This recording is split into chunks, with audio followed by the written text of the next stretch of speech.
रात के करीब 10:30 बज चुके थे। आसमान में काले बादल छाए हुए थे और चांद पूरी तरह बादलों के पीछे छिपा हुआ था। रोशनी भी कुछ ही कदम आगे जाकर कमजोर पड़ जाती थी। एक चार दोस्त धीरे धीरे आगे बढ़ रहे थे। उनके नाम थे रोहन, श्याम। सालों से एक दूसरे के दोस्त थे, लेकिन उस रात उनके बीच जो होने वाला था, उसके बाद उनकी दोस्ती हमेशा के लिए खून से रंगने वाली थी। जंगल में डरावनी आवाज कर रही थी। कभी किसी पत्ती के गिरने की आवाज आती तो कभी दूर से किसी चल रहा था। उसके हाथ में एक टॉर्च थी और श्याम चल रहे थे। सबसे पीछे अमन था। अमन बार बार पीछे मुड़कर अंधेरे जंगल। विक्रम, मुझे अभी भी समझ नहीं आ रहा कि तुम हमें इतनी रात में जंगल के इतने अंदर क्यों लेकर आए हो। अगर तुम्हें यहाँ कोई जरूरी काम था तो हम दिन के समय भी आ सकते थे।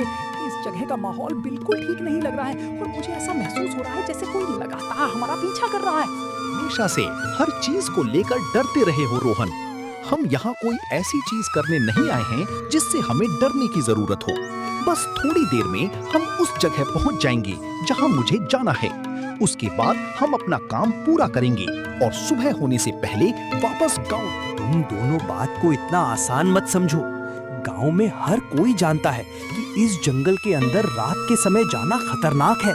कई साल पहले यहाँ जाने वाले कुछ लोग वापस नहीं लौटे थे। अगर तुम्हें इस जंगल के बारे में पहले से इतनी जानकारी थी तो तुमने हमें ये बात घर से निकलते समय क्यों नहीं बताई? शाम की बात सुनकर कुछ पल के लिए चारों के कदम रुक गए।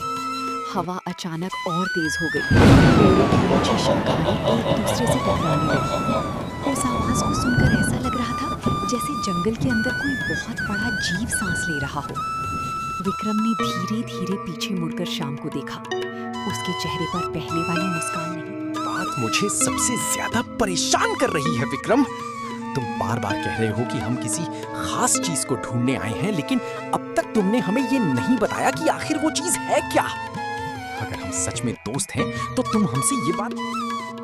क्योंकि अगर मैं तुम्हें पहले ही बता देता कि हम इस जंगल के अंदर क्या ढूंढने आए हैं तो शायद तुम तीनों मेरे साथ आने के लिए तैयार नहीं होते। लेकिन अब हम जंगल के उस हिस्से में पहुंच चुके हैं जहां से वापस लौटना मेरे लिए पर संभव नहीं है।